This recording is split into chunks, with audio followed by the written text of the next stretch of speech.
Adelante. Ok, ¿se escucha bien? Sí. Perfecto, adelante.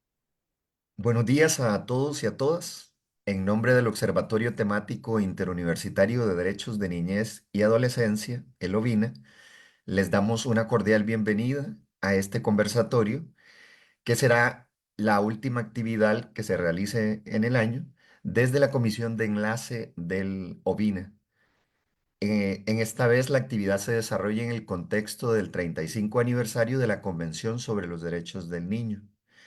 La aprobación de esta convención ha sido un hito histórico para la protección de los derechos de las infancias a nivel global. Y en este caso, el reconocimiento y cumplimiento de los derechos de las infancias en Costa Rica es de vital importancia en áreas de legislación, políticas públicas y programas sociales. Desde el INIE hay un compromiso enorme para reivindicar la importancia de proteger y resguardar los derechos de la niñez y la adolescencia en el país. Les presento al primer investigador, la primera persona investigadora de esta mesa de diálogo. En primer lugar tenemos a Rolando Barrantes Pereira. Él es máster en Administración de Proyectos de la Universidad para la Cooperación Internacional y licenciado en Ciencias Políticas de la Universidad de Costa Rica. Se desempeña como docente, investigador y extensionista del Instituto de Estudios Interdisciplinarios de la Niñez y la Adolescencia, del Centro de Investigación y Docencia en Educación, el CID, de la Universidad Nacional.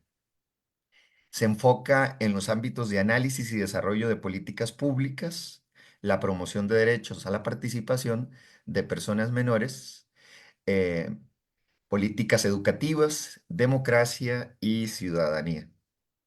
Sin más, le cedo la palabra a don Rolando Barrantes para que inicie su exposición.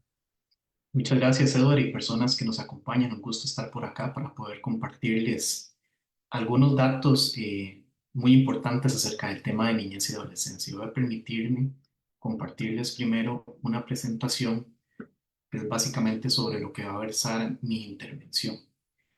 Básicamente es acerca de los principales elementos de las observaciones del Comité de los Derechos del Niño al Estado costarricense, específicamente enfocados en los informes cuarto y quinto, ¿verdad? Perdón, quinto y sexto, que se hicieron en un mismo año, en el año 2020, ¿verdad? Entonces, un poco como preámbulo, ¿qué es el Comité de los Derechos del Niño? Básicamente, el Comité de los Derechos del Niño es un órgano de carácter independiente, ¿verdad? Conformado por 18 personas expertas y de reconocida trayectoria en la temática de niñez y adolescencia.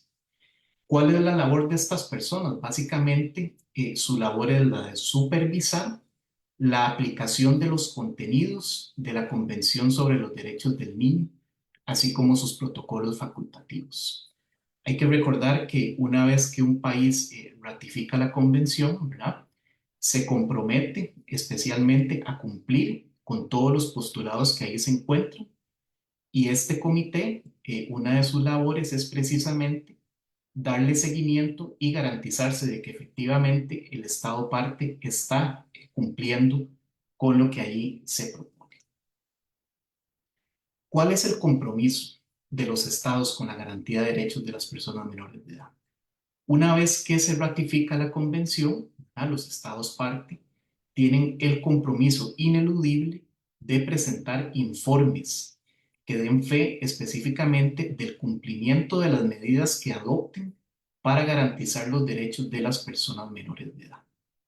Una vez que la convención entra en vigencia para cada Estado parte, este tiene un periodo de 2 años para presentar su primer informe y posteriormente se presentan en un plazo de 5 años.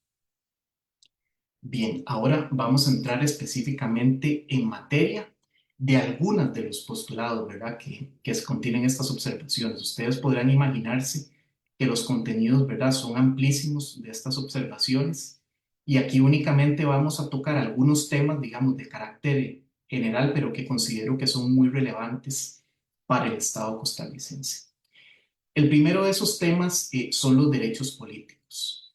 En este sentido, se detecta un vacío por parte del Comité de los Derechos del Niño.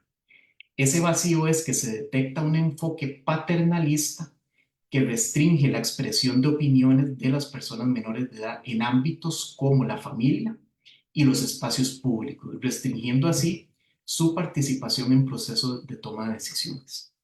Hay que recordar que uno de los pilares base de la Convención sobre los Derechos del Niño es precisamente el derecho a la participación, ¿verdad?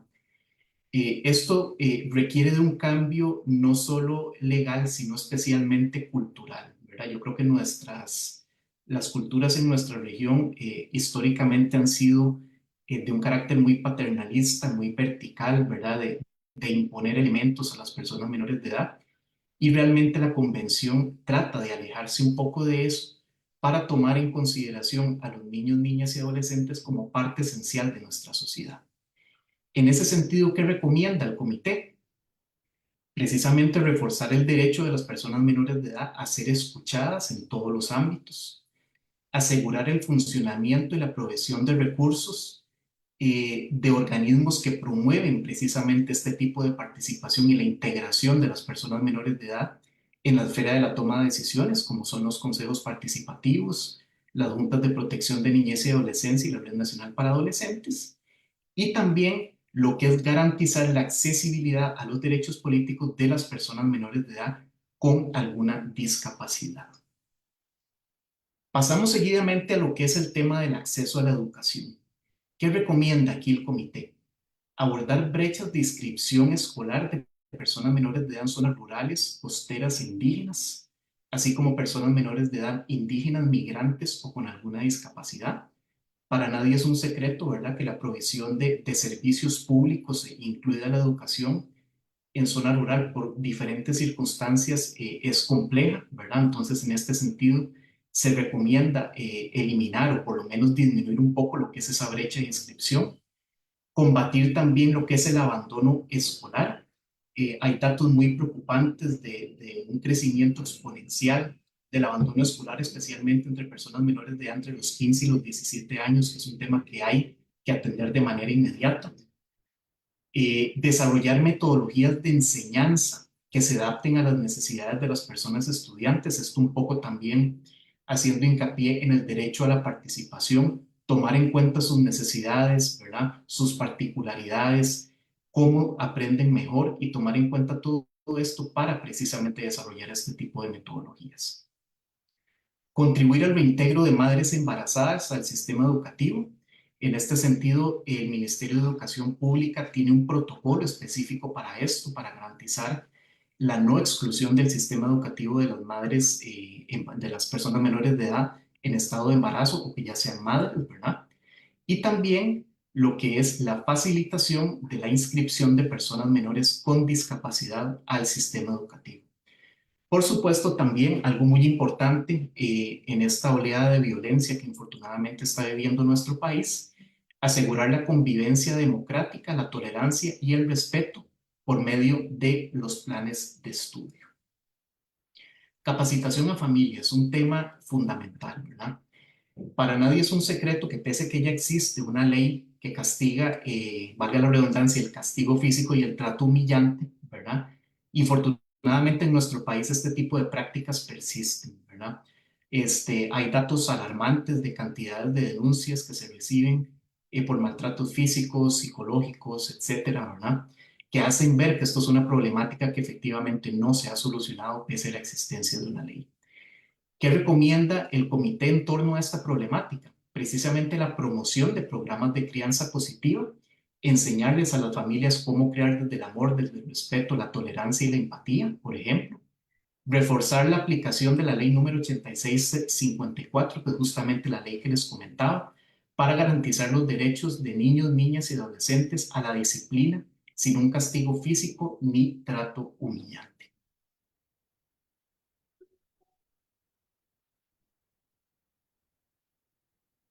Bien, pasamos al siguiente elemento, a la siguiente parte de esta presentación, que trata sobre el descanso, el esparcimiento, la cultura y el arte. En este sentido, se recomienda garantizar recursos para el desarrollo de juegos, actividades recreativas dirigidas a personas menores de edad y asegurar que los espacios destinados para el ocio y el esparcimiento sean seguros, accesibles e inclusivos.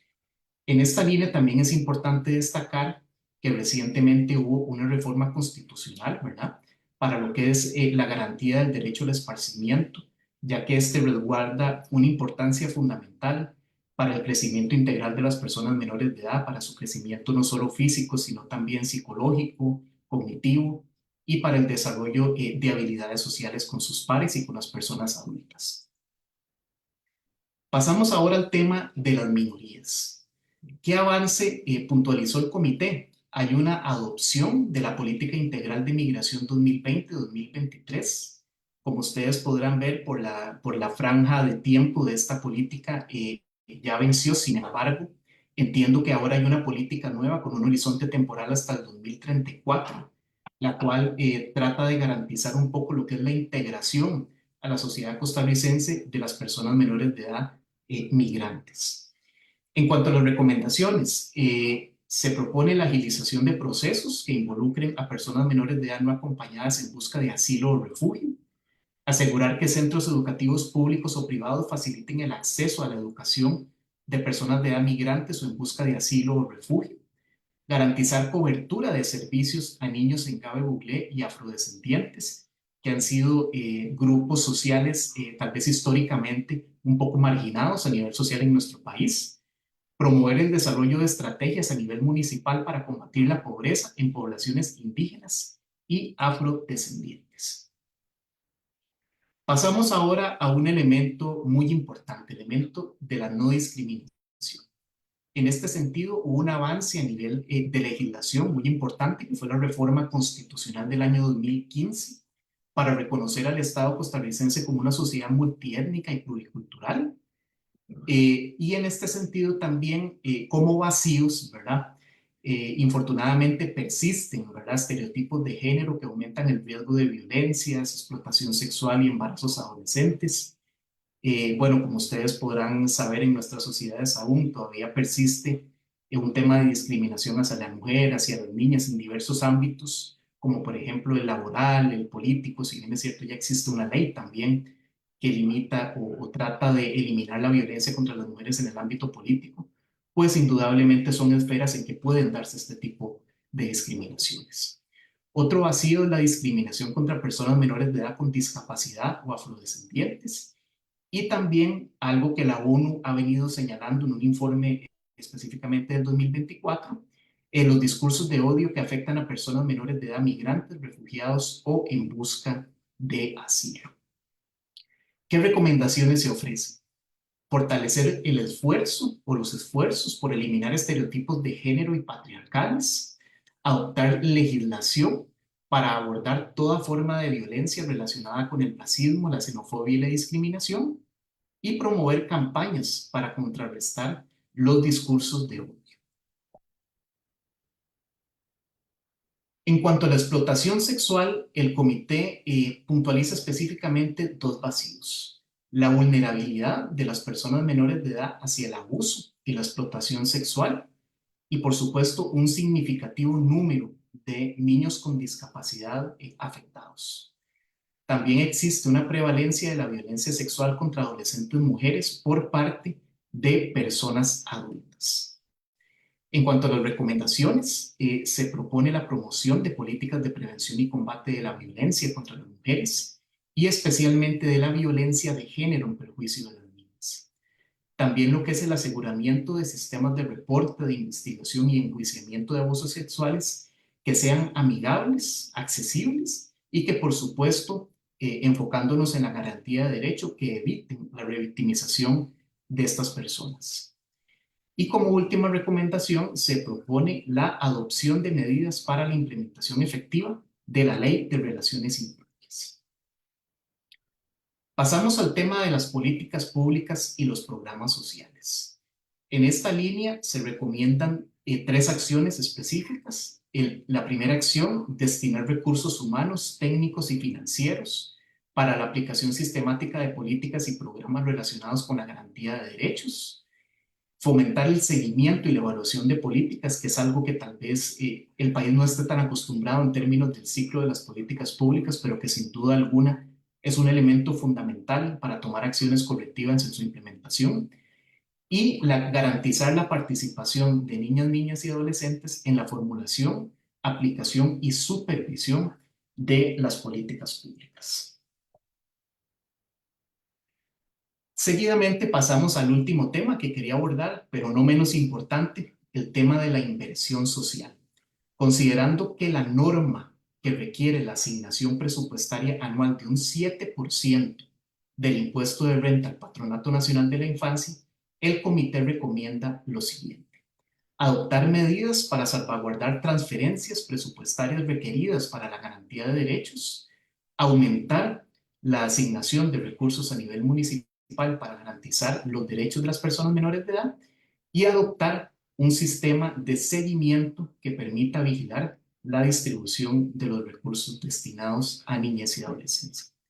En este sentido, también quería puntualizar, más allá de las recomendaciones, que el tema de la inversión social es fundamental para la garantía de derechos de las personas menores de edad. Podemos tener toda la legislación necesaria, todos los reglamentos, todos los lineamientos, pero sin una inversión social, esos lineamientos y esos reglamentos realmente no son aplicables. Y las acciones que se vayan a promover por parte del Estado costarricense sin un músculo económico fuerte, realmente nunca van a poder llegar a buen puerto. Y por lo tanto, este tema es, creo, de fundamental atención en este momento para nuestro país. Muchísimas gracias.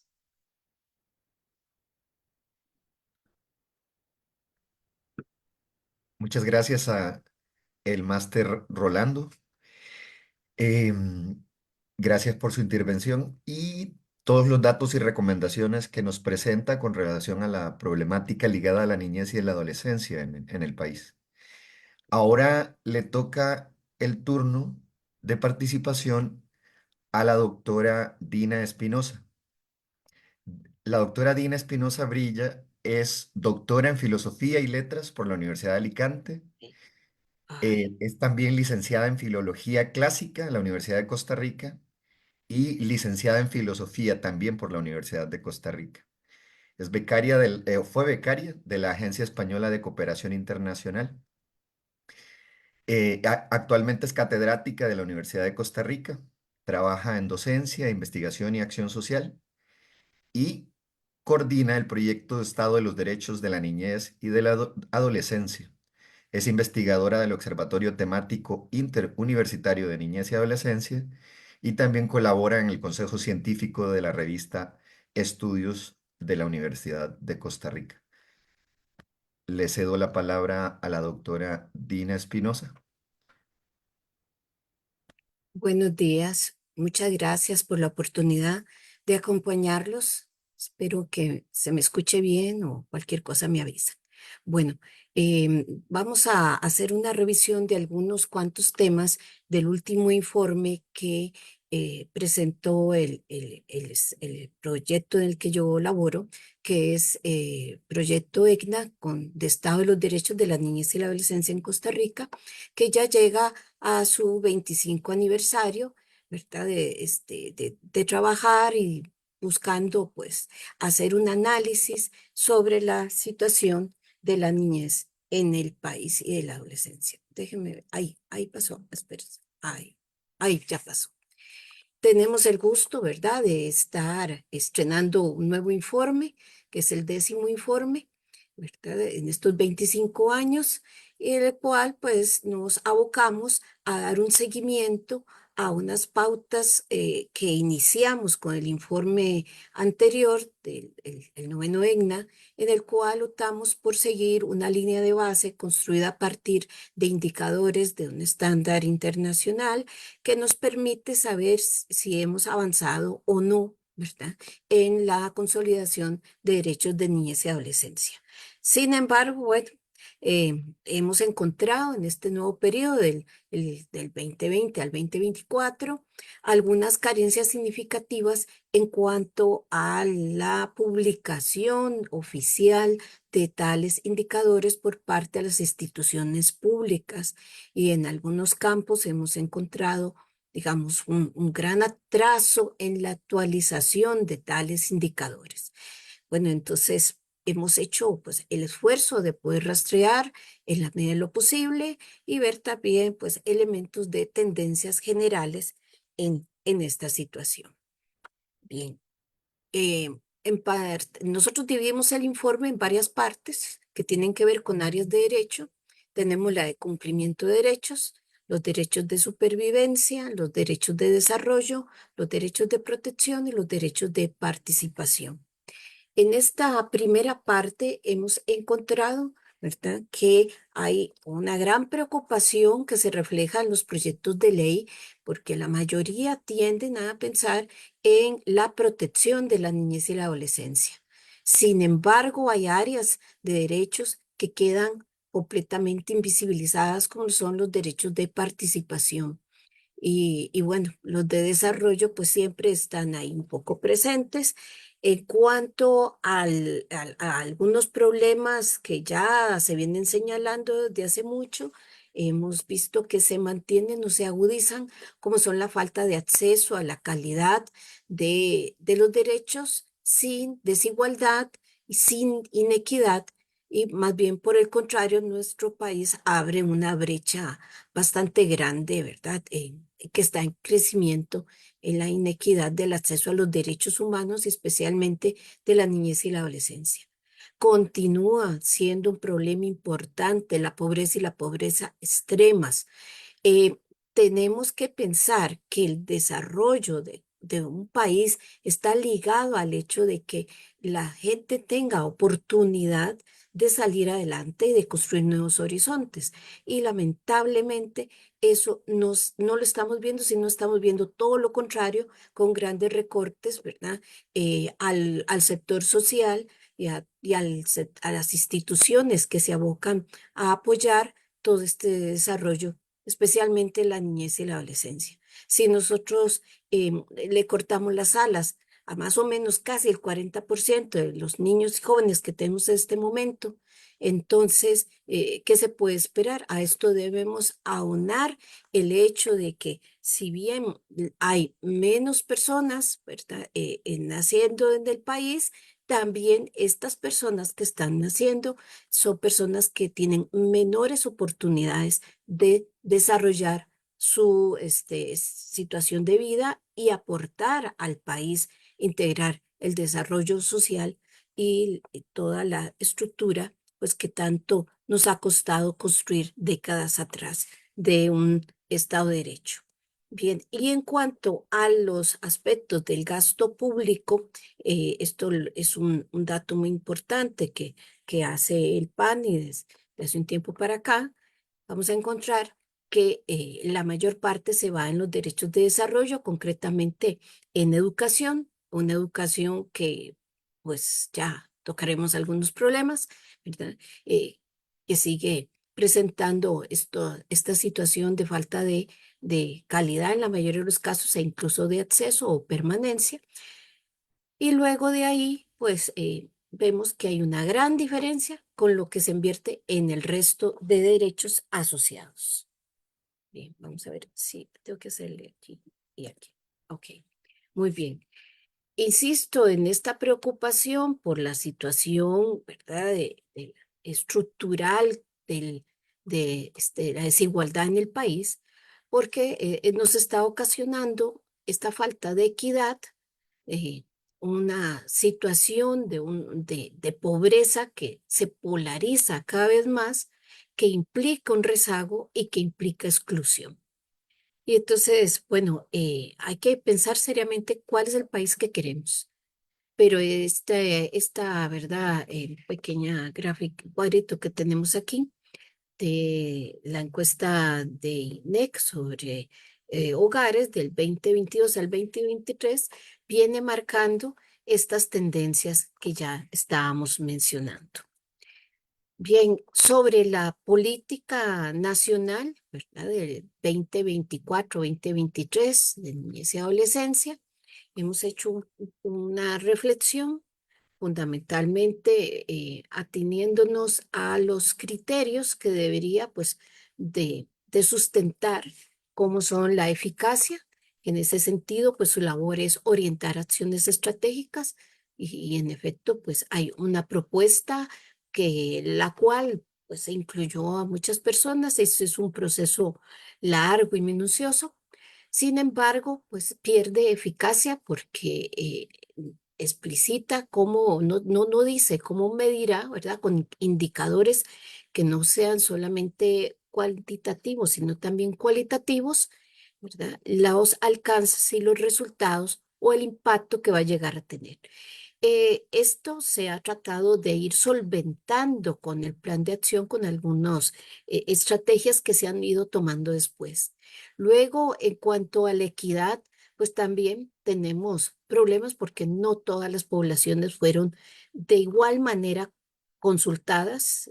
Hubo un caso, ¿verdad?, que la Defensoría elevó con relación a la población indígena, pero no es la única población de la cual no hubo representación. Y también, bueno, esperamos haya, ¿verdad? Se vaya a poder solventar a estos vacíos y estos detalles. Tal vez uno de los más graves, de los aspectos más importantes a tener en cuenta, es que es el recorte presupuestario al sector social que pues pone en riesgo la sostenibilidad de la ejecución de la política, ¿verdad? Y que pues no se pueden comprometer ninguna institución con todos los elementos pactados si no tienen, ¿verdad? Claro, cuál es su panorama presupuestario. Bien, acá, vamos a pasar aquí. Voy un poco rápido porque espero me alcance el tiempo. Ya me adelanté. Bien.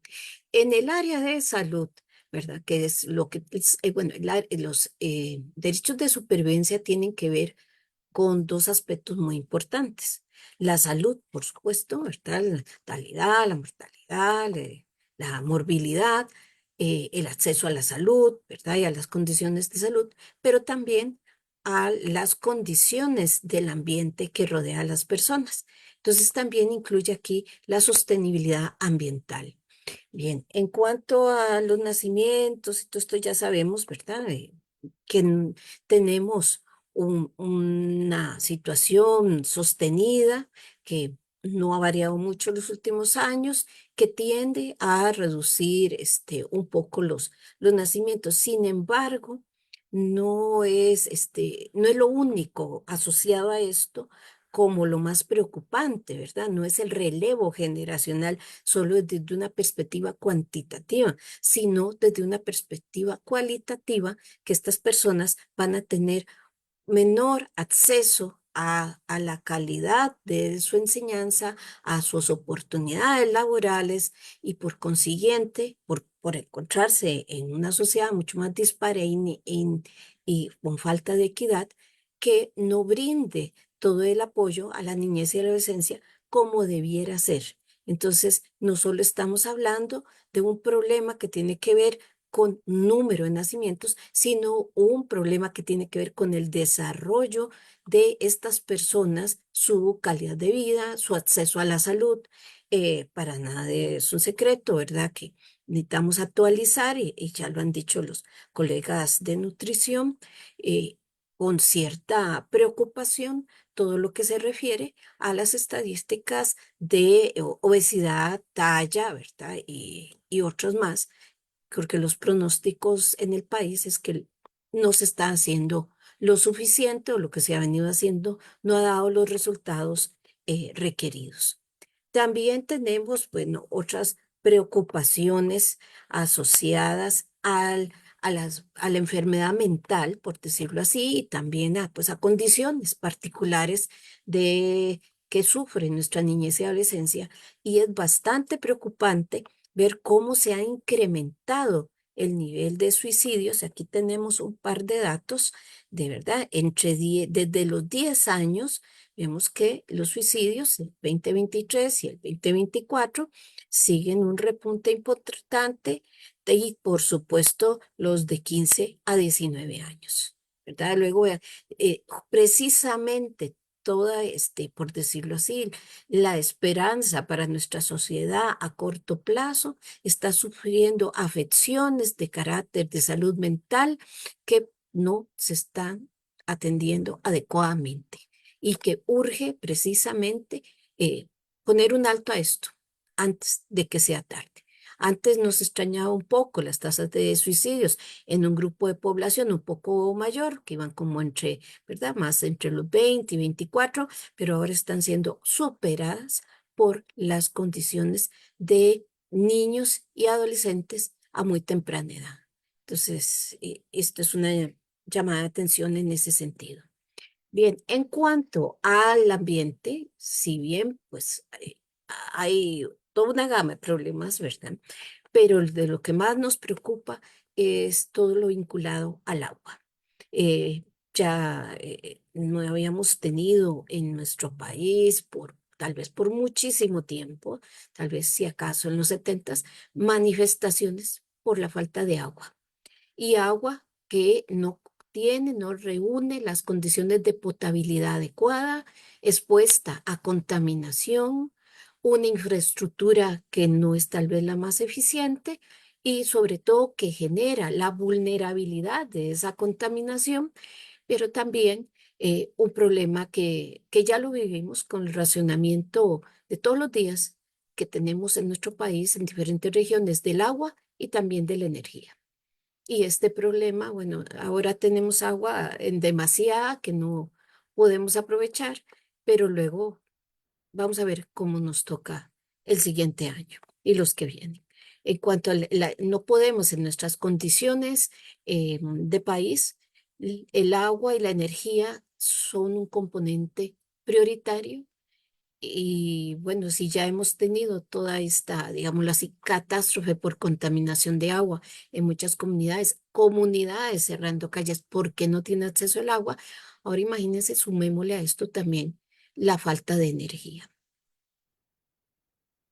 En cuanto a los derechos de desarrollo, ay, perdón, hemos encontrado, ¿verdad? Que fundamentalmente estos están centrados en la educación.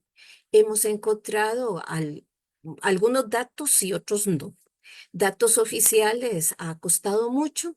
Normalmente el MEP era muy cumplidor en ello, pero no así, ¿verdad? Tal vez no lo dije sobre los aspectos de supervivencia anteriores, pero el boletín de vigilancia de la salud ha sido digamos, el más actualizado al día y semana a semana, ¿verdad? Es como una de las fuentes que en mejores condiciones encontramos. No así la página del MEC, de la cual pues se esperaba mucho más porque en este momento está caída, por lo menos en lo que llevamos de la investigación, concretamente a lo largo de este año, está caída.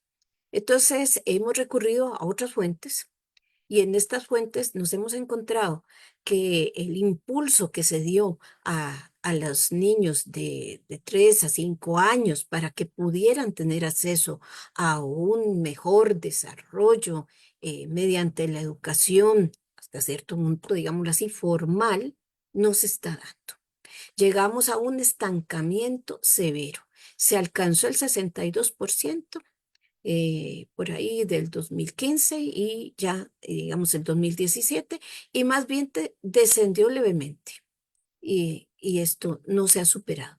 Una etapa de la vida fundamental para el desarrollo de los niños, de sus destrezas, de sus capacidades, de el manejo de lenguajes y otro montón ¿verdad? De áreas que luego cuestan mucho más. ¿Y con qué destrezas entran los niños entonces al siguiente bloque? Nuestras escuelas primarias, bueno, están con niños por dicha.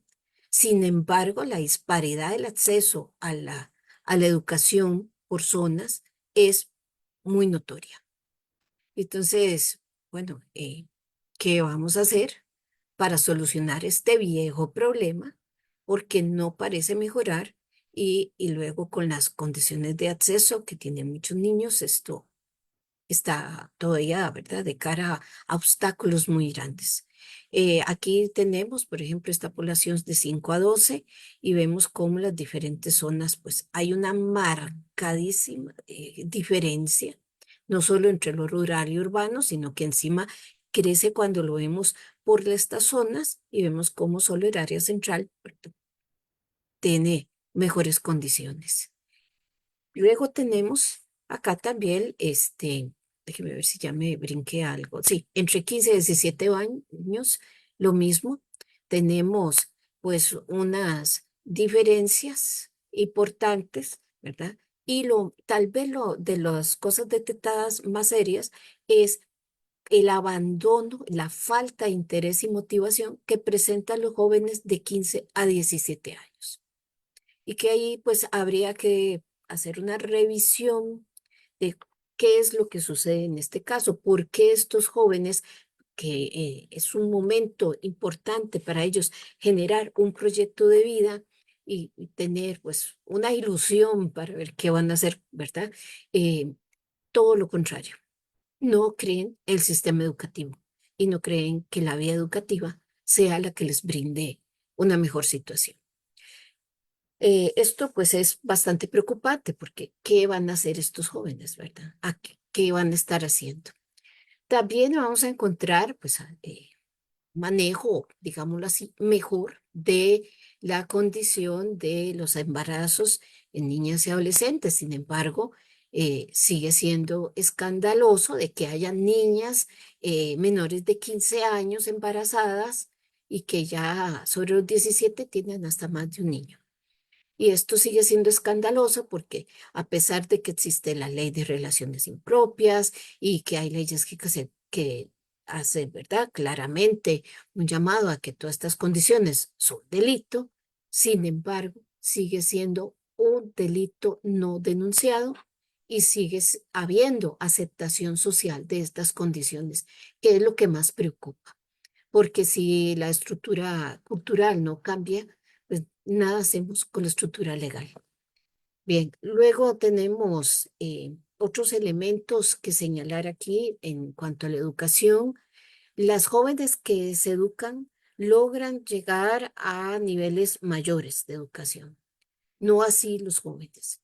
Entonces es muy importante ver qué está pasando y también lograr que las niñas y las adolescentes que en efecto, ¿verdad?, logran acceder y además avanzar significativamente, tengan la posibilidad de seguirlo haciendo en otros niveles y en otras circunstancias y no dejar atrás, ¿verdad?, a nadie, pero esto pues no es tan sencillo. En cuanto a los derechos de protección, pues para nadie es un secreto que en este momento, ¿verdad?, la delincuencia nos preocupa. Aquí tenemos, ¿verdad?, un mapa de dónde es, un mapita que nos hace ver, ¿verdad?, en dónde está concentrada la mayor parte de personas menores de edad aprendidas en este campo en general, los derechos de protección, nos ha costado mucho encontrar información actualizada en todos los rubros. Encontramos que, pues sí, hay una tendencia fuerte. Personas vean desde los 9 años, 9, 13 años, y de ahí en adelante, ¿verdad? Y cómo aumenta después de los 14 años la vinculación a actividades, ¿verdad?, ilícitas. Tenemos también pues un llamado importante a ver esta situación de violencia, drogas y redes delictivas y debemos hacer un llamado en el sentido de que el narcotráfico no solo se dedica a la venta, distribución de drogas, o traslado de drogas, sino que también son redes que tienen que ver con otras problemáticas que apuntan y atañen fuertemente a las personas y en particular a la niñez y la adolescencia, como son la trata de personas, como son la explotación sexual comercial o explotación laboral y otras tantas. Entonces, bueno, los fallecimientos también asociados a esta situación, muerte violenta asociada al crimen, también ha aumentado. ¿Verdad? Hayan habido sus picos, sus espacios ahí, pero seguimos considerando importante hacer un llamado, ¿verdad? Que se requiere que las instituciones cuenten con datos actualizados para poder planificar y tomar pues mejores medidas y decisiones contra un problema que es muy complejo y difícil.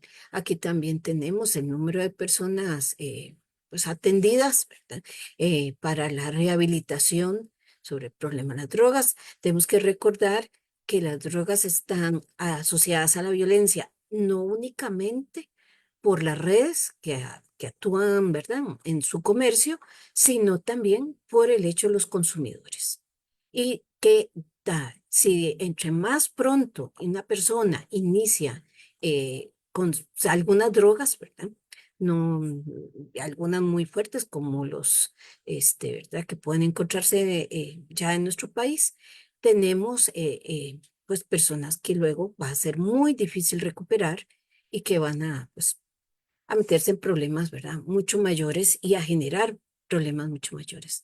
En cuanto a los delitos, bueno, llama la atención según la clase de delitos que encontramos y en los centros, ¿verdad? Asociados, pero para no hacer muy extenso este aspecto, quiero hacer hincapié en que casi la mitad de los delitos están vinculados a delitos contra la vida. Y esto es, pues muy grave, ¿verdad? Todos los delitos son graves, pero es que contra la vida es un mensaje como que nos dicen, puede pasar cualquier cosa, están dispuestos a cualquier cosa. No hay respeto por la vida misma, ni la propia, ni la de los demás. Entonces, creo que aquí esta lectura de todas estas situaciones, pues nos tiene que hacer reflexionar. Por supuesto, no debería estar asociada toda esta cantidad de personas a estos niveles de delitos, pero esto es lamentablemente lo que hemos encontrado. También nos encontramos, ¿verdad? Como entre las fuentes más recientes en esta área de protección, el informe del Departamento de Estado de Estados Unidos y pues nos habla, ¿verdad?, de estas situaciones de explotación y de la trata que veníamos mencionando, incluso desde el nivel educativo, y podemos ver cómo este tipo de delitos están asociados a cualquier edad de persona menor de edad e incluso una exposición muy grande en niños, niñas pequeños. Tenemos una situación de desaparecidos enorme. Estamos ya viendo en redes sociales con muchísima frecuencia niños de todas las edades, jóvenes, que no se sabe dónde están. Y esto posiblemente sea mucho más grande de lo que se ha podido registrar, porque no es un tema que se pueda investigar de manera abierta y de que hayan instituciones dándonos datos claros y certeros, porque hace falta trabajo actualizado y hace falta, esta es una invitación sobre todo, a ahondar en estas temáticas y de qué está pasando en nuestro país. Por supuesto, es un problema también asociado a un tráfico, ¿verdad?, de personas, de animales y de drogas, de armas, que no es una situación fácil de abordar y es compleja y requiere el esfuerzo de más de una institución especializada en el campo. Bien, por otro lado, en los derechos de participación, bueno, encontramos que se han hecho algunas mejoras importantes desde el informe del 2019 a el 24, pero hay una llamada de atención y que le expresa muy bien la filósofa Olga Grau de Chile, porque es una llamada a entender la complejidad de la niñez y la adolescencia, y por eso el término de niñeces, ¿verdad?, para tratar de recalcar esto y pues, entenderlo desde la perspectiva de la niñez al centro. No se trata de que se vuelva a un paradigma anterior asistencialista, de darle el aporte o de darle la palabra a los niños en la medida y a los jóvenes como algo que se puede hacer si se puede. Precisamente en este marco de los 35 años de la Convención sobre los Derechos del Niño, hay un cambio de paradigma fundamental que es el enfoque de derechos. Y entonces no es si se puede, no, es que se tiene que cumplir dentro del enfoque de derechos con que los niños están en el centro y que no pueden ignorarse ni decir se les ayuda hasta que alcance, porque eso es verdad precisamente estar en contra de hacer acciones retrógradas completamente a un paradigma asistencialista y no cumplir con una convención firmada y que es ley del país.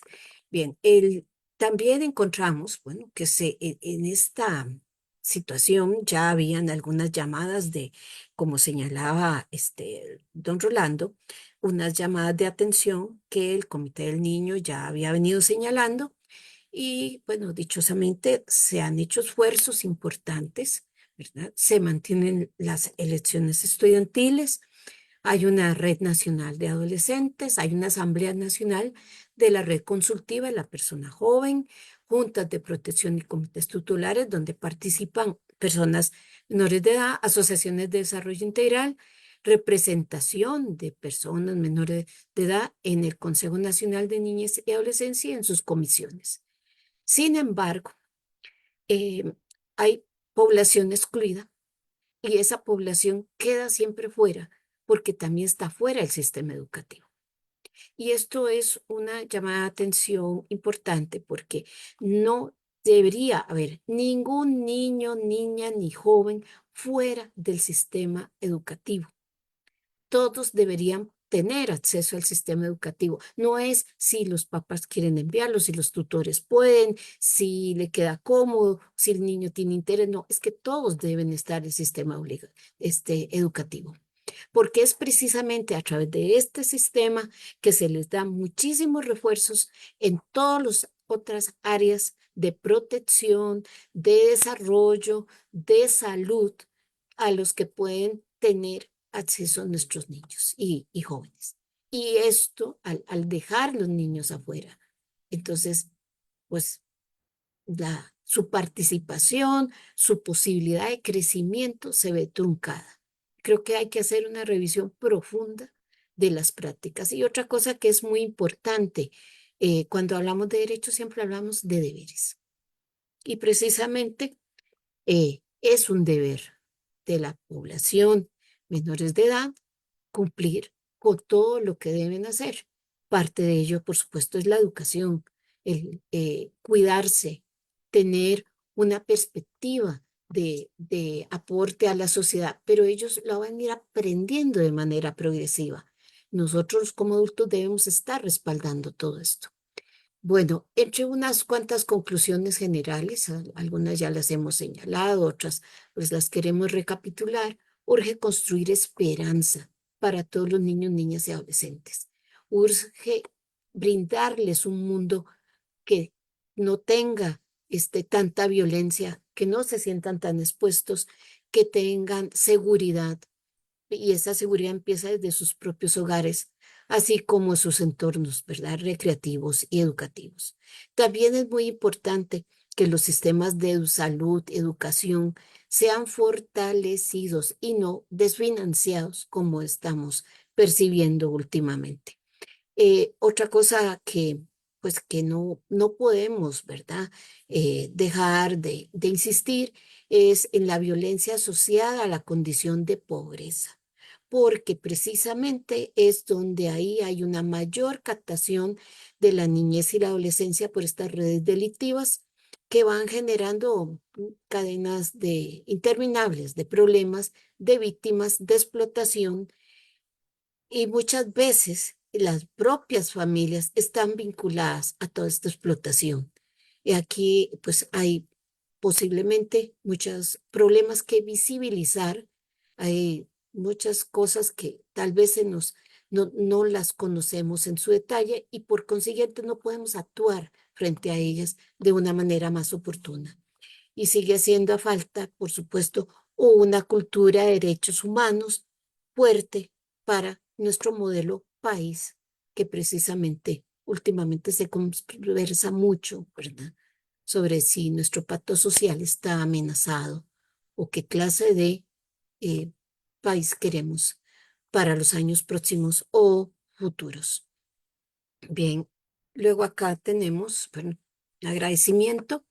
Los invitamos a ver la actualización de nuestra página EGNA. Ahí va a estar puesto el informe, también un descargable. Estos momentos están ultimándose detalles técnicos. Están todos los informes anteriores y también estaremos colocando información más puntual y específica, algunos boletines informativos y también nuevas investigaciones que vayamos haciendo.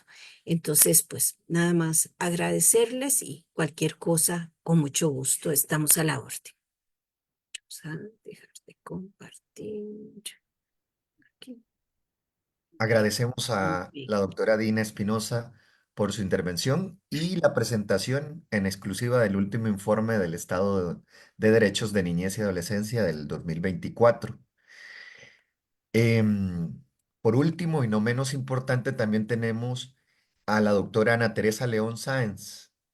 Ella es docente universitaria, es investigadora, consultora y también es extensionista, con una amplia experiencia en trabajo con niños, niñas y sus familias, y también fue presidenta ejecutiva del Patronato Nacional de la Infancia y exdirectora del INEINA en la Universidad Nacional. Le cedo la palabra a la doctora Ana Teresa.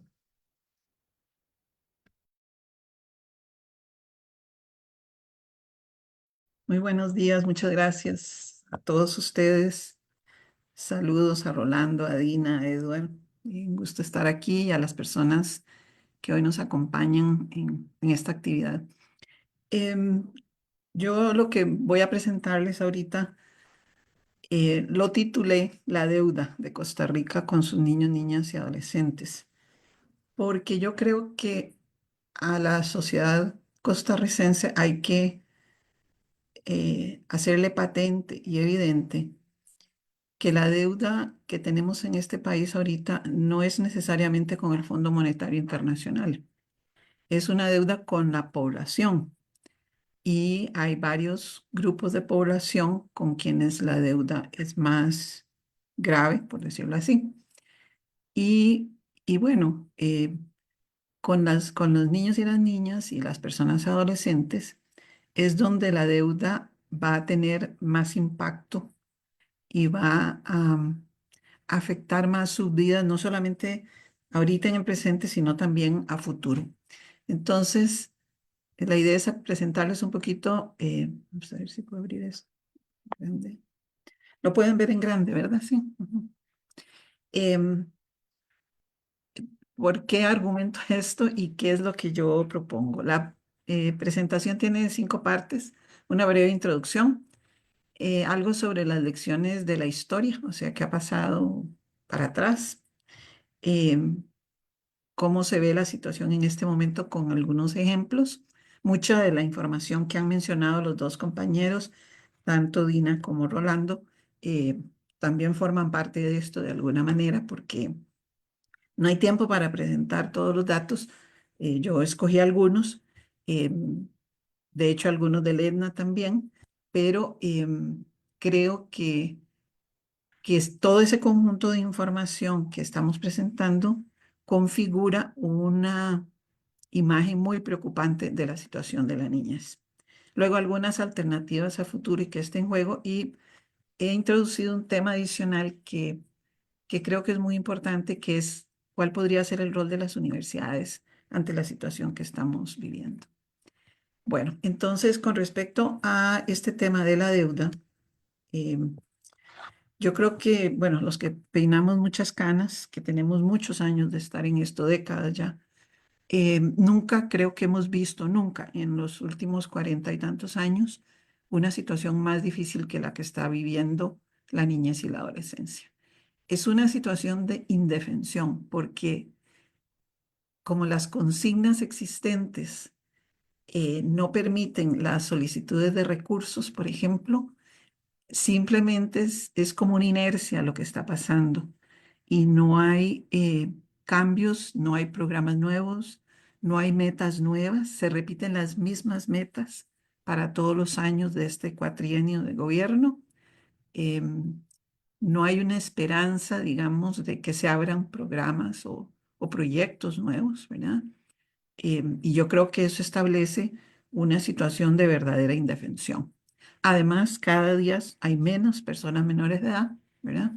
El INEC reporta en un informe pequeño que hizo hace poco para el Día del Niño que en el 2014 las personas menores de edad representaban el 20.7, una quinta parte más o menos de la población.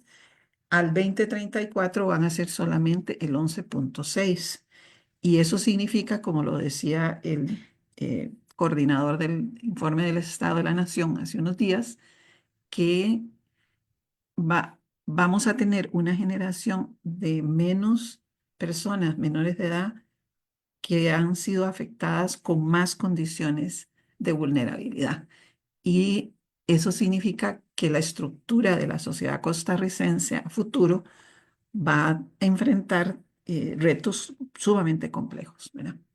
Y bueno, entonces uno se pregunta, y es una discusión que tenemos, bueno, los que estamos en esto, y no me dejan mentir varios de los que nos acompañan hoy aquí, que discutimos qué hacemos, qué papel jugamos en esta situación, o sea, qué hacemos, porque hemos hecho muchos intentos, muchos de nosotros y nosotras, y no se logra abrir ni una sola puerta. Es una situación realmente compleja la que vivimos para los niños, niñas y adolescentes.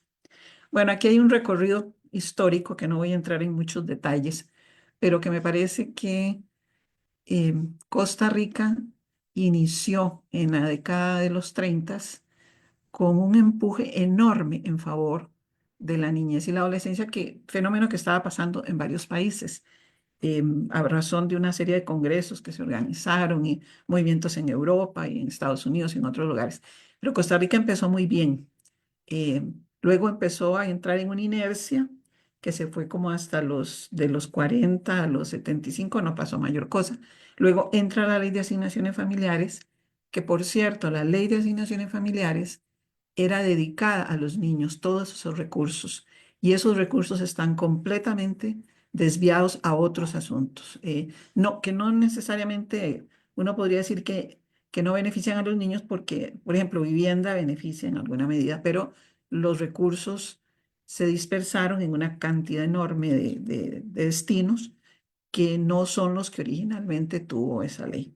Bueno, después vinieron periodos como el Año Internacional del Niño, que enfatizó mucho cosas nuevas, programas nuevos en PANI, la nueva ley orgánica del PANI, el Código de la Niñez, que está vigente, ¿verdad? Y que crea el Consejo. Luego se da la agenda, se da la primera política y siguen otras cosas ahí. En el 18 se consigue un aumento muy sustancial de presupuesto a razón de las luchas de mucha gente. Y luego en el 2018, en el cambio, se devuelven recursos y a partir del 18 al 24 se ha agudizado enormísimamente el problema económico y se disminuye el presupuesto de todas las instituciones vinculadas a niñez. Y como les decía, las metas son idénticas. Si ustedes revisan el Plan Nacional de Desarrollo en lo atinente a niñez, no hay una sola meta que tenga un cambio en los 4 años. Repite lo que estaba en el inicio de esta administración. Y bueno, ahora, como lo mencionaba la compañera, se aprobó la política de niñez, que esperamos sea una luz, pero que tiene en la situación actual una serie de elementos adversos que, bueno, esperemos que tal vez el año entrante o el que sigue pueda impulsarse como debería. ¿Qué significan estos años de historia? El interés no ha existido, ni el apoyo político ni financiero estable. Ha sido como una serie de oscilaciones, ¿verdad? Para atender los derechos. Se minimiza el impacto en los primeros años de vida en las personas y en el desarrollo de la sociedad.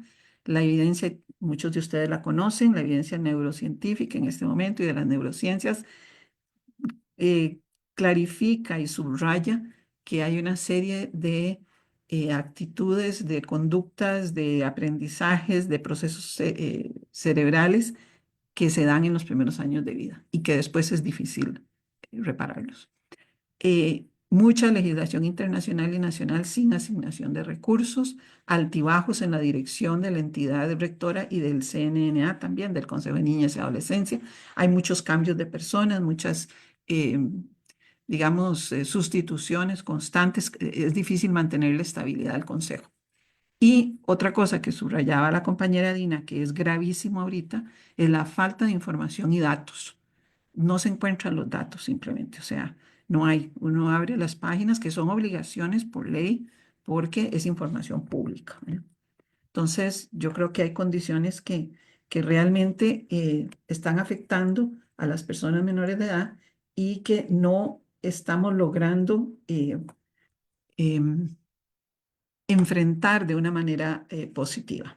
Yo repito aquí, y siempre lo hago cuando hablo de estos temas, el Comité de los Derechos del Niño, y ahora como Rolando lo mencionaba muy claramente, le envió a Costa Rica una serie de observaciones. Costa Rica tiene que presentar el 19 de septiembre del 2025 su nuevo informe en Ginebra.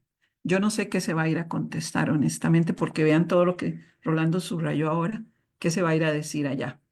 Pero tenemos la obligación, creo yo, de señalar algo que el comité lo ha dicho clarísimo en la observación 19 y dice, a la mitad de este párrafo, en tiempos de crisis económica, solo puede considerarse la posibilidad de adoptar medidas regresivas cuando se hayan evaluado todas las demás opciones y garantizando que los niños, particularmente aquellos que están en situaciones de vulnerabilidad, serán los últimos en verse afectados por tales medidas. Y agrega, los estados parte deberán demostrar que las medidas son necesarias, razonables, proporcionadas, no discriminatorias y temporales, y que los derechos que se vean afectados se restablecerán lo antes posible. ¿Qué quiere decir esto? Que yo no sé qué vamos a ir a contestar porque se alega que no se está obligado a lo imposible. Sí, pero hay compromisos que tienen ese impacto gravísimo en la vida de las personas, en este caso niños, niñas y adolescentes, que bueno, ¿quién va a hacerse responsable por esto? ¿Quién, quién va a asumir la responsabilidad por estas decisiones? Porque son decisiones. No es que no se puede, es que se toman decisiones y se canalizan recursos para un lado o para el otro. Se favorecen ciertos eh, aspectos de la vida del país en contra de otros. Y bueno, y aquí está lo que también mencionaba ahora Rolando. Esto es muy importante porque en esa evaluación del 2020, el Comité de los Derechos del Niño en su texto completo dice, tomando nota de la norma constitucional, o sea, según el Comité de los Derechos del Niño, Costa Rica tiene, en el Costa Rica el 7% está asignado al patronato, cosa que no sucede, no ha sucedido, y más bien ahora está totalmente recortado el presupuesto. Se supone que le tienen que dar el 5% del impuesto sobre la renta, del cual 1% debe ir a la red de cuido. Se le está dando menos del 2,5%, algo así, es de lo que se está dando de ese 5%. Entonces, no sé, es como una situación muy difícil porque todo el marco jurídico internacional y también nacional, de cierta forma, porque el código también dice cosas al respecto, defiende una posición, pero se atropella sin ninguna consideración por, por esa situación. Bueno, ¿qué pasa con la situación actual?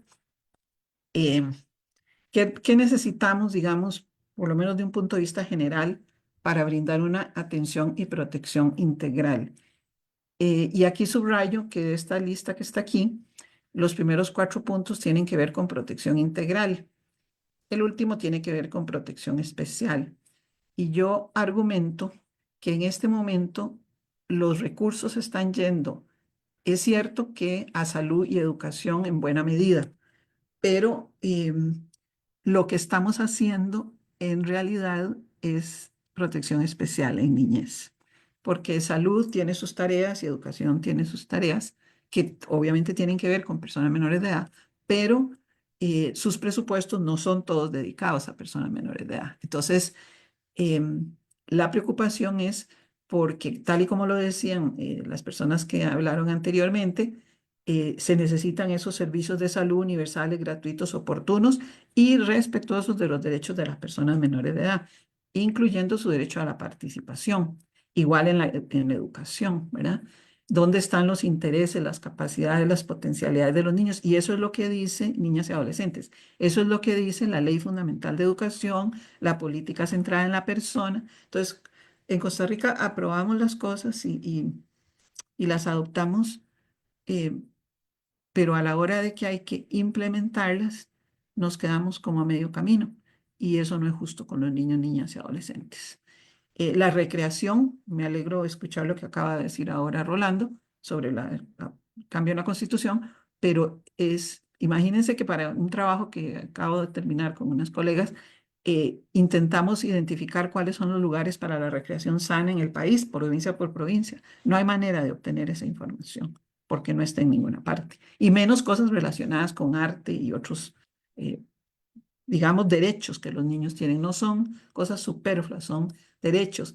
¿Por qué? Porque la mayoría de los niños y niñas de los estratos socioeconómicos más altos tienen acceso a todo eso. Y no es justo que quienes estén en pobreza o estén en vulnerabilidad no tengan derecho, cuando lo necesitan quizás más que los niños y niñas que están en condiciones más favorables. Y bueno, en el caso de la protección especial, que se trata de la atención de los problemas cuando ya se han violentado los derechos, se necesita reparar los daños, el comité lo dice varias veces también, las consecuencias de las experiencias negativas, sean divorcios, muertes, accidentes, negligencia, maltrato, abuso de cualquier índole, ¿verdad? Todo eso se requiere dentro de protección especial. Ahora, ¿qué pasa? Bueno, tenemos cosas muy positivas en el país como el Hospital de Niños, pero tenemos muchos problemas, como lo decían las personas que me antecedieron, sobre la salud mental, la salud adolescente. En el sistema educativo faltan colegios, servicios vocacionales, programas de educación socioemocional, atención a la inclusión. Se pasan las leyes sobre inclusión sin prever las dificultades que deben atenderse en las aulas con recursos y con personal para poder realmente respetarle los derechos a las personas que presentan alguna situación de discapacidad, porque no se vale que los ubiquen en las aulas, pero no se les brinde la educación a la que tienen derecho, ¿verdad? Obviamente la calidad, y ahora recientemente está señalándose también problemas de cobertura. Bueno, ya hablamos de la recreación. En las situaciones de alto riesgo como drogadicción o problemas de conducta, no se cuenta con alternativas, no son suficientes, no se dispone de programas, por ejemplo, para las personas menores de edad, hijas o hijos de padres o madres o cuidadores que han sufrido homicidios, accidentes, suicidios, etcétera, eh, que son situaciones que generan una vulnerabilidad enorme para esas personas menores de edad, ¿verdad?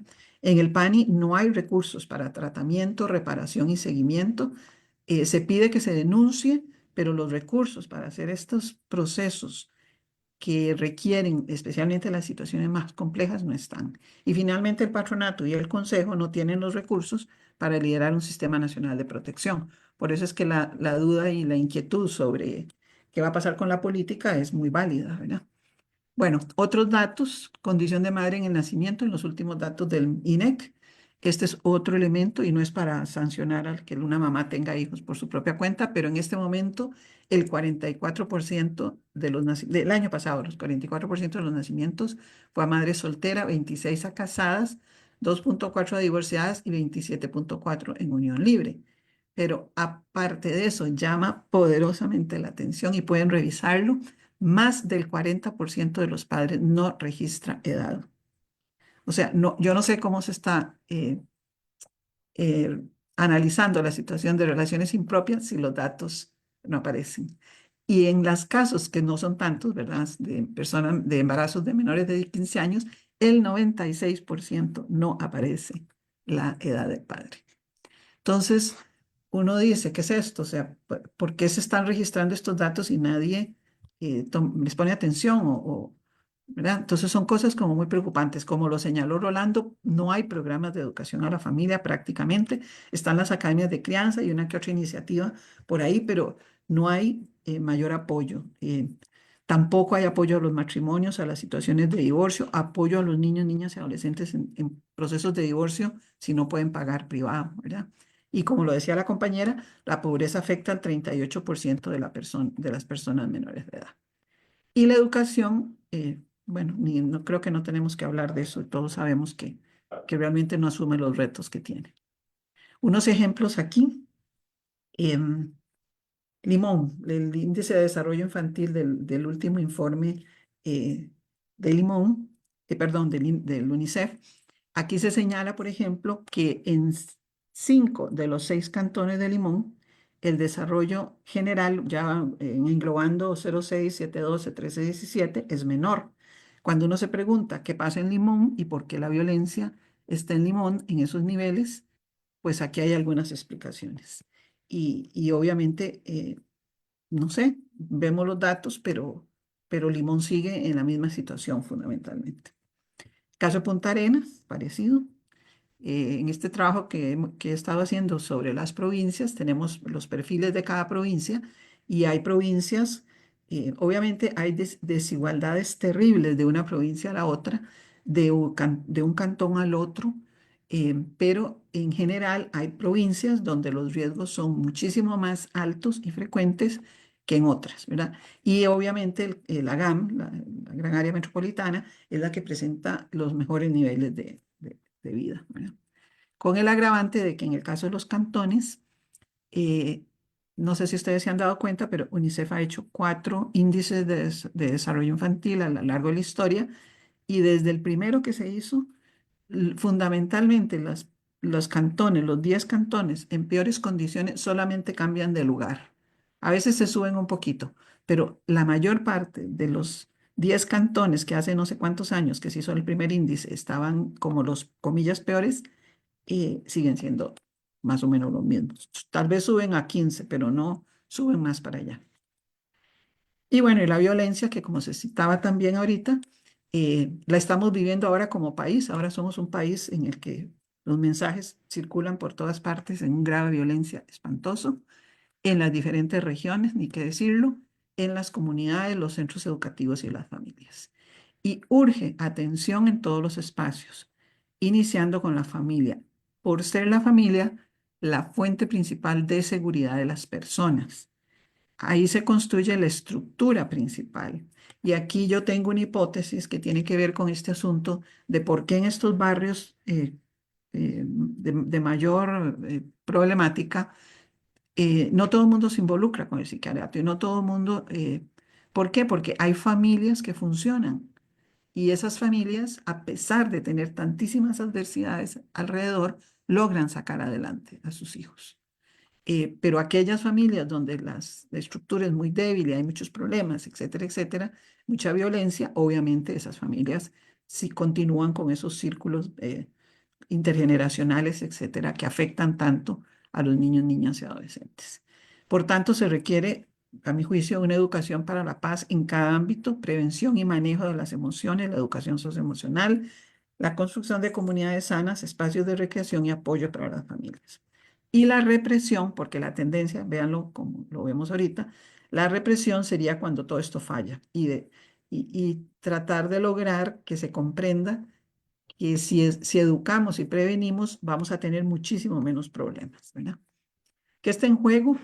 ¿Cuál es el costo económico y algunos datos y el punto de inflexión? ¿Qué está en juego? Está en juego toda la situación, especialmente de las poblaciones más vulnerables, ¿verdad? Que son las que más se ven afectadas por este tipo de situaciones.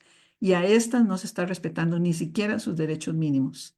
Y tampoco se está trabajando con los hogares para desarrollar esas capacidades para lograr crianzas democráticas y efectivas. Ahora, es muy interesante porque el alegato que se da es que no se dan los recursos porque se va a tener los recursos a futuro. ¿Y qué es lo que sabemos? Heckman, que es un economista muy conocido, ha demostrado que por cada dólar que se invierte en la primera infancia, se economizan $17 a futuro en inversiones que tienen que ver con salud mental, con justicia penal, con educación especial, etcétera. Entonces, estas son informaciones que están disponibles, pero que parecieran no calar especialmente en todo el mundo de las decisiones económicas que se toman en el país. Este es otro ejemplo. Ahí tengo otros datos, pero para coger solamente esto por razones de tiempo, en Estados Unidos se ha hecho un estudio de qué significa cada caso de maltrato o negligencia, porque está asociado a problemas futuros de salud mental, abuso de sustancias, delincuencia, problemas de salud, desventajas económicas y disminución de oportunidades en la vida. En Estados Unidos han sacado un cálculo de que cada persona representa $830.000. Estos datos del 18. $830.000, 591 billones en Estados Unidos para esto. Y tienen datos para explotación, para abuso sexual y para otras cosas que demuestran la importancia de prevenir como un elemento de máxima importancia, señalan ellos. Y bueno, entonces estamos ante un punto de inflexión. Si los niños, niñas y personas adolescentes no reciben la atención y protección requerida, aunque luego existan los recursos financieros, que es el alegato que tenemos, ya no se contará con las condiciones necesarias para que puedan aprovecharlos o superar las limitaciones que van a enfrentar. Los costos serían enormes para lograr superarlas y si ahora no podemos, no creo que a futuro vaya a haber recursos como para garantizar esto, ¿verdad? Y luego la información científica se ignora completamente, se ignora esa importancia del impacto que tienen y el impacto y la importancia de atender a la población adolescente, por ejemplo, el trabajo, ¿verdad? Con la población adolescente que más bien se ha disminuido con respecto a años atrás, ¿no? Entonces, bueno, ¿qué vamos a hacer al respecto? Algunas ideas que ya las han mencionado: salud y educación de calidad con acceso para todos. Se ha sugerido y se empezaron a trabajar programas que vacunan contra la negligencia del maltrato, que significa, por ejemplo, identificar en el parto las personas con potenciales para negligencia o para maltrato con instrumentos muy fáciles. Se empezó a hacer un trabajo así entre el PANI y la caja, pero se descontinuó. Y la idea es que esas personas que se identifican así se acompañan, se les ayudan con cajas cuna y otras alternativas y se les dan procesos educativos de corto alcance y eso significa una vacuna, porque eso se ha hecho en otros países. No va a haber maltrato ni negligencia posterior si se interviene a tiempo. Obviamente todo lo de educación a padres, atención a niños y niñas en comunidades vulnerables, acompañamiento a adolescentes, especialmente en esas comunidades, atención temprana de conflictos familiares, oportunidades de recreación. Bueno, ya hemos hablado, tratamiento y seguimiento de las denuncias, porque no se trata de presentar denuncias y creer que porque se presentó una denuncia la situación está atendida. Y las alternativas a la institucionalización. Y termino, disculpen, ¿cuánto tiempo me queda? Tengo tiempo para presentar un pedacito de esto. Sí, puede, Sí, puede sí, concluirlo. esta es la parte final de aquí.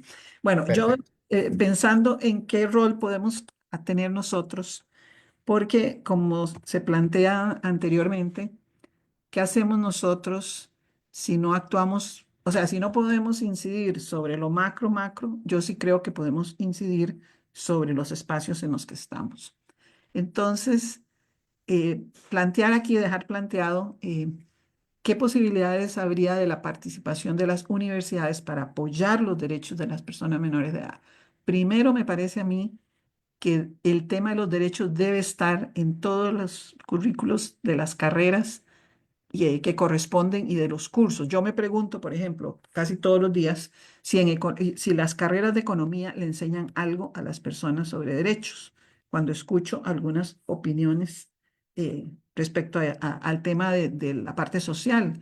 O sea, pareciera que en economía y en otras áreas no se trabaja absolutamente nada de los derechos y de las responsabilidades sociales de los diferentes funcionarios, digámoslo así. Además, ofrecer carreras específicas, que ya existen algunas, ¿verdad?, sobre derechos de la niñez, cursos optativos y de servicio para las instituciones también, y poner énfasis en la educación para la solución de problemas. Costa Rica tenemos una educación muy centrada en contenidos que no buscan la solución de problemas, que no reconocen los contextos, que no hacen construcción de conocimiento, ni tampoco atienden la educación socioemocional. Entonces, tenemos una educación que no favorece. Y yo creo que para poder que las aulas desde preescolar para arriba puedan ofrecer otros espacios de aprendizaje, es en las universidades donde hay que empezar con esto. Porque si los muchachos y muchachas que van a esos puestos no están formados, ¿de dónde va a salir esto? O sea, no va a suceder. En investigación me parece importantísimo programas, proyectos, tesis. Ahora nos cerraron las puertas en un montón de lugares, no nos permiten entrar a hacer investigaciones como el acabose. Eso no había sucedido nunca en los 40 años anteriores, ¿verdad? Estados del arte sobre temáticas. Las instituciones no pueden producir, no tienen tiempo para hacer eso, pero las universidades y los investigadores perfectamente podrían hacer aportes en estado del arte, no sé, sobre, por ejemplo, explotación sexual comercial, que ni siquiera sabemos cómo investigarlo porque no hay acceso a la información, ¿verdad? Y ahora eso está todo encubierto en las redes, etcétera. Entonces hay que investigar esas cosas que son complejas. En extensión y acción social, el diseño de proyectos y programas, ayudar a las instituciones, nuevas metodologías para aportar en conjunto con las instituciones, obviamente, ¿verdad? Y con las personas menores de edad, porque yo me pregunto, por ejemplo, los consejos participativos se podrían ver enormemente beneficiados de apoyo de las universidades, de participar en las actividades universitarias, ¿verdad? Hasta para ellos mismos involucrarse con su propio futuro, ¿verdad? La evaluación de programas, acompañar eso, hacer TCUs, prácticas, etcétera. Y la sensibilización y difusión, apoyar campañas, producir materiales, diseminar información, actividades especiales e incidencia política. Un caso, por ejemplo, ahora la UNA creó la política. Bueno, hay que trabajarle enormemente, es dificilísimo eso, porque hasta las propias facultades dentro de las universidades a veces no comprenden. Pero bueno, hay que tratar de hacer incidencia política dentro y fuera de las universidades, ¿verdad? Y bueno, entonces para terminar, voy a dar nada más un ejemplo. Yo creo que las universidades y la comunidad y las comunidades universitarias podrían fortalecer el cumplimiento de los derechos. ¿Por qué digo esto? Porque saqué una pequeña suma de los estudiantes de las 4 universidades según los últimos registros y suman 112.000 algo. Además de que hay personal y jubilados por miles, que no me puse a sacar los datos porque no aparecen fácilmente. Estamos hablando posiblemente de unas 150.000 personas vinculadas a las universidades. Si cada una de ellas propiciara los derechos en los 2 o 3 personas menores de edad que puede tener alrededor, como hijos, nietos, vecinos, etcétera, estaríamos logrando un movimiento. Y es muy fácil de hacer en realidad, no es una cosa difícil. Y yo creo que las universidades podrían perfectamente aportar en ese sentido. Y en ese metro cuadrado que cada uno de nosotros tiene. Y termino con esta frase de Eleanor Roosevelt, donde después de todo comienzan los derechos. Esta es una frase de 1942. En lugares pequeños cercanos a casa, tan cercanos y tan pequeños que no pueden localizarse en ningún mapa mundi. El entorno de cada persona, el barrio, la escuela o universidad a la que asiste, la granja, la fábrica o la oficina en la que trabaja. Esos son los lugares en los que todo hombre, mujer y niño busca igual justicia, igual oportunidad, igual dignidad, sin discriminaciones. Si estos derechos no significan nada allí, no significan nada en ningún sitio. Sin una acción ciudadana concertada para hacer valer estos derechos cerca de casa, en vano buscamos el progreso a mayor escala. Muchas gracias. Y ahí está una frase de Gabriela Mistral que también refuerza la importancia de que se le brinde a los niños, niñas y adolescentes esas condiciones de vida que requieren y no esperar a que haya que denunciar. Hay que hacer un cambio, me parece a mí, de fondo, muy de fondo, inclusive en los temas de derecho. Mañana voy a hablarle a una gente del Poder Judicial sobre esto. Hay que visualizar un derecho que no está para la violación de derechos, está para garantizar los derechos, porque no hay un solo niño, niña, adolescente que quiera ni que lo maltraten, ni que lo abandonen, ni que lo abusen, etcétera, ¿verdad? Es todo lo que se puede hacer en educar y prevenir lo que realmente es protección integral, por lo menos a mi juicio. Muchísimas gracias. Muchísimas gracias, doctora. Eh, ahorita vamos a empezar la ronda de preguntas y comentarios. Las opciones serían, si pueden levantar la mano las personas que están en el Zoom, eh, por si quieren hacer una intervención oral. Pero también tenemos aquí una consulta en el chat de Liz. Dice, buenos días, doña Ana, ¿podríamos tener acceso a ese perfil de provincia? Personalmente estoy interesado en Heredia. Sí, estoy haciendo unas presentaciones ante las comisiones de la Asamblea Legislativa para hacer circular la información, pero yo con gusto podría mostrársela, enseñársela para que la conozca la información que tiene. Sería cuestión de que me escriban a mi correo, si quiere, eh, y con gusto nos ponemos de acuerdo y yo le hago la presentación con gusto, sí. O al grupo que quieran, si es un grupo. Podríamos colocar el correo Sí, suyo por en... supuesto, sí, Sí. por supuesto. Es el nombre completo mío, Ana Teresa León Sáenz, sin puntos y sin mayúsculas, @gmail.com. Ok.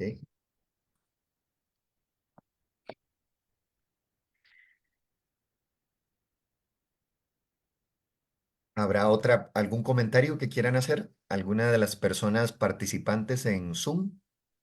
Creo que en el Facebook no hay ninguna consulta, pero por aquí podrían aprovechar y hacer alguna consulta a las personas expositoras o comentario también, ¿verdad?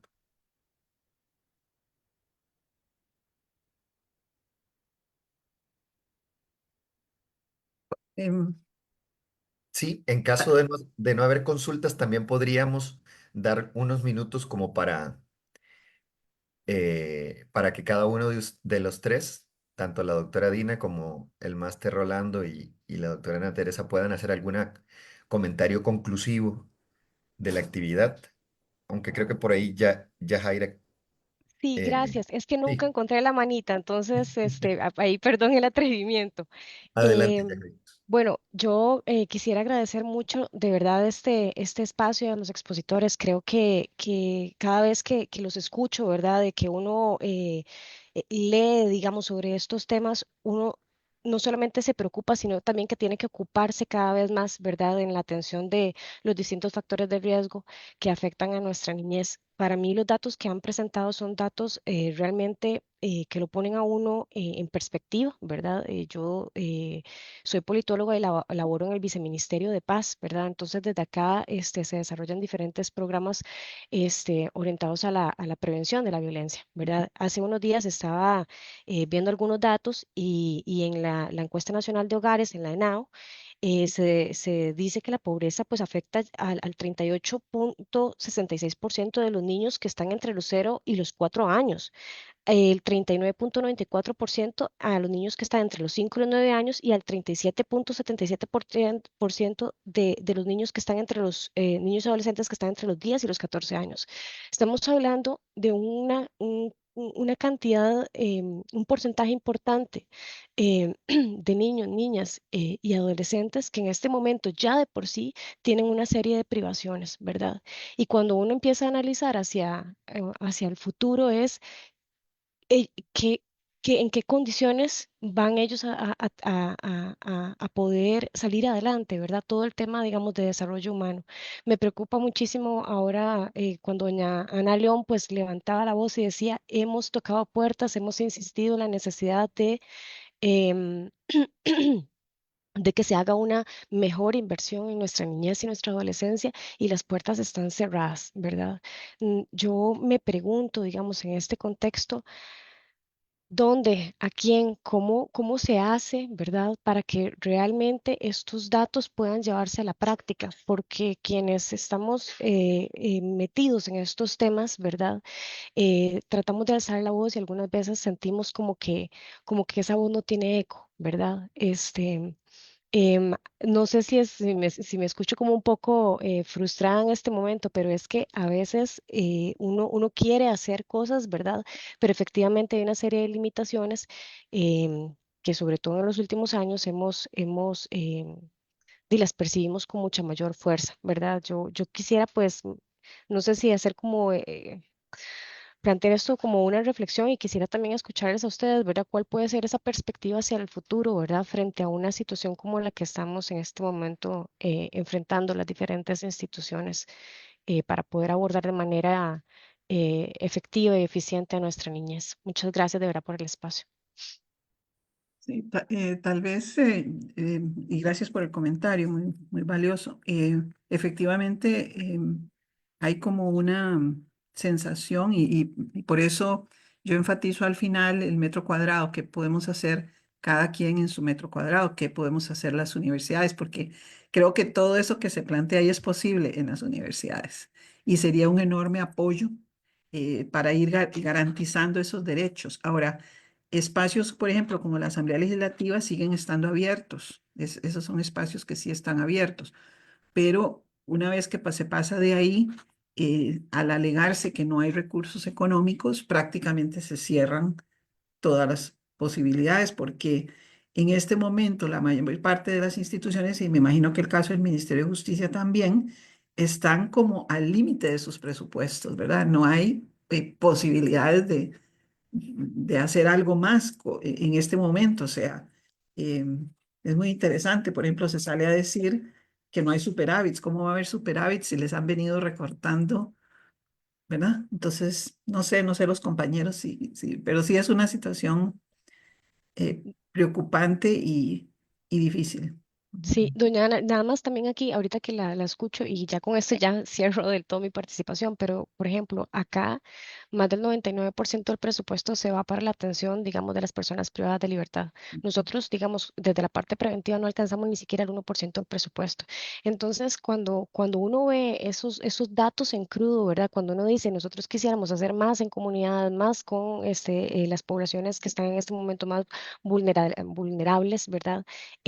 Topamos como con cerca, con pared, ¿verdad? Pero también como cientista social, uno sabe que en el mediano y largo plazo esto va a traer una serie de consecuencias muy, muy grandes para el país, no solo a nivel ya de por sí personal, que ya desde este momento los niños y las niñas lo están viviendo, sino también a nivel país, ¿verdad? Entonces sí es muy, muy preocupante ver cómo hay como un discurso, ¿verdad? De la importancia de la data, de la importancia de la prevención, ¿verdad? Pero a la hora de la práctica creo que nos quedamos muy cortos realmente en poder invertir desde un enfoque preventivo. Y tiene toda la razón, así es, y así viene siendo. O sea, por eso yo decía que a dónde se decide invertir. Yo no digo que el OIJ no haga las cosas que tiene que hacer, pero ¿cuánto cuesta una entrada del OIJ a una comunidad, por ejemplo, ¿verdad? Son cientos de millones de colones. Bueno, está bien eso, pero es que no estamos haciendo nada, como usted misma lo señala, o demasiadísimo poco para prevenir. Ujú. Bien, un poco quería comentar, bueno, todo esfuerzo cuenta, todo lo que se puede hacer cuenta. Sin embargo, si uno no tiene los recursos, entonces hay que buscar la manera de priorizar y luego de optimizar. Nosotros somos un vivo ejemplo de eso. Los colegas han escrito por convencimiento, han escrito y han colaborado en este informe, también en el anterior, porque estaban convencidos de lo que estaban haciendo. Entonces, si nosotros no sembramos esa necesidad de reconocernos como sociedad en nuestros niños y adolescentes y entender que no es dentro de mucho tiempo más, sino que está a la vuelta de la esquina, lo que estemos sembrando ahora, lo que vamos a cosechar, si no tenemos esa, digamos, inmediatez de la urgencia de los problemas que viven los niños, niñas y adolescentes del país, sí, no vamos a hacer nada, nos vamos a paralizar o vamos a esperar que alguien les resuelva las cosas o que ellos de alguna manera resuelvan.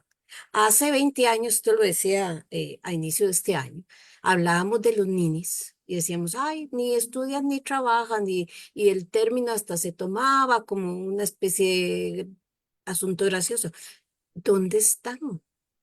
Ahora hay que nos extrañemos de que hay unas redes usando y esto también lo señala el doctor Álvaro Carvajal en el informe, usando a los jovencitos de carne de cañón, porque no importa que estos muchachos mueran en un acto criminal, hay montones y por muy poco los pagamos y los mandamos a la delincuencia. Así de fácil que tienen que ir a hacer un cobro, que tienen que ir a hacer de ahí una amenaza, que no importa, démosles un arma, o hasta un arma de juguete, no importa.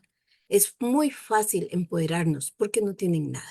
Empezando porque no tienen ni hogares, no tienen, y tal vez viven a algún lado asociado a algún pariente, pero realmente no tienen una familia, no tienen un hogar. Entonces vemos cómo este manejo, que no es exclusivo en nuestro país, que sí se puede ver en datos, por ejemplo, en la sociedad mexicana y en otras partes, se maneja así. Reclutar a los jóvenes, barato, fácil y sirve para eso, para mandarlos al frente, para mandarlos a acciones para posicionar las bandas. Y no importa que los maten, y no importa lo que pase con ellos, porque hay muchos. Estos son nuestros niños. ¿Dónde están las chiquitas? ¿Dónde están todas esas niñas excluidas? Si usted se pone a ver la cantidad de femicidios por los que tanto estamos también clamando, muchas de estas jovencitas empezaron la vida siendo madres adolescentes. Cuidado y si no niñas adolescentes.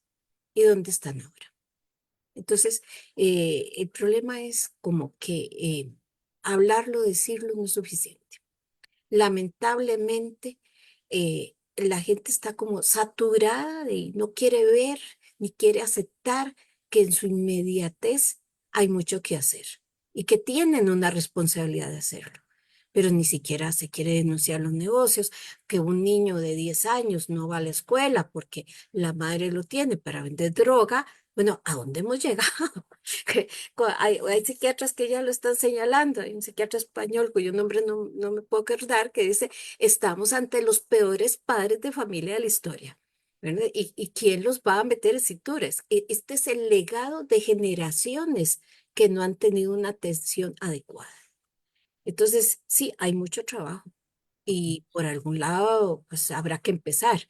Empecemos por lo que todos tenemos en nuestra inmediatez, en nuestros recursos, pero no nos callemos. No creamos que esto es un tiempo perdido. Tenemos, como decía al final del informe, que devolver la esperanza. Sí, es muy importante. Yo creo que voy a reiterar un poco la última filmina que les presenté de la inversión social.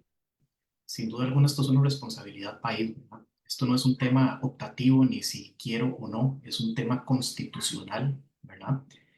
Es un tema de responsabilidad social de un gobierno, lo cual es fundamental, ¿verdad? Un poco con lo que decían las compañeras, no solo para la acción inmediata, sino también para las acciones preventivas, ¿verdad? Que son fundamentales para el tratamiento de problemáticas que hemos expuesto los tres, como las violencias, ¿verdad?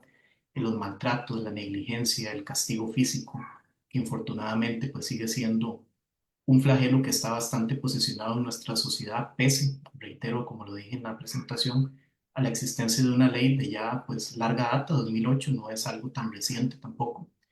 Entonces yo creo que más allá de un tema, digamos, propiamente de legislación, también se hace ver la necesidad de la capacitación, de la sensibilización, ¿verdad? Para justamente prevenir todo este tipo de acciones. Y evidentemente todo eso cuesta dinero también, ¿verdad? Dinero que muchas veces es escaso, que es carente, ¿verdad? Y ahí es donde entra el tema, como decía doña Dina, de la necesidad justamente de priorizar acciones y ver qué es lo que tenemos que hacer en el futuro inmediato para empezar a echar para adelante este tren de los derechos humanos.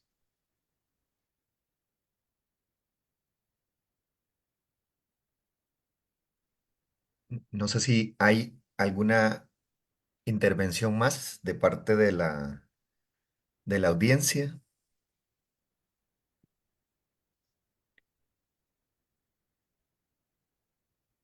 Edward, tal vez yo creo que lo que decía Rolando, no queremos Adelante. como sembrar desesperanza, ¿verdad? Hay que encontrar la forma de que en los espacios más cercanos, como decía Dina, y como lo decía doña Leonora hace muchos años, empecemos a trabajar ahí. Si se protegen los derechos de las personas menores de edad que están cercanas a uno, ya eso va haciéndose. Si un docente cuida a sus alumnos, un médico, sus pacientes, me explico, a poquitos se va haciendo un movimiento, ¿verdad?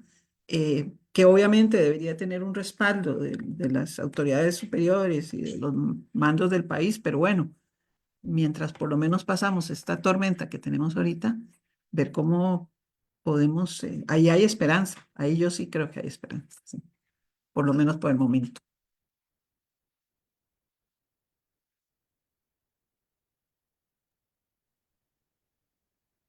Muy bien. Si no hay más intervenciones, entonces agradecemos a las personas expositoras por el compromiso con la temática y los problemas que aquejan a una población tan vulnerable, ¿verdad? Y tan sensible para el desarrollo del país, como lo es la niñez y la adolescencia.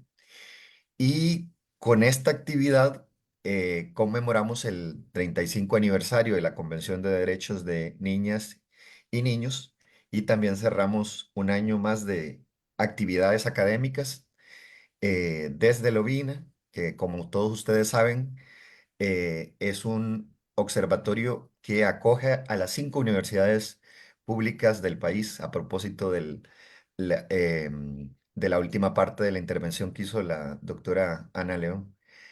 Sin más que agradecer nuevamente tanto a los expositores y al público que escuchó la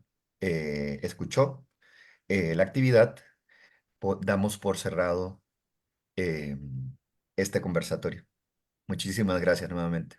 Gracias, gracias a Gracias, Gracias, ustedes. buen doctor día. Díaz. Gracias. Un gusto. Gracias, hasta luego.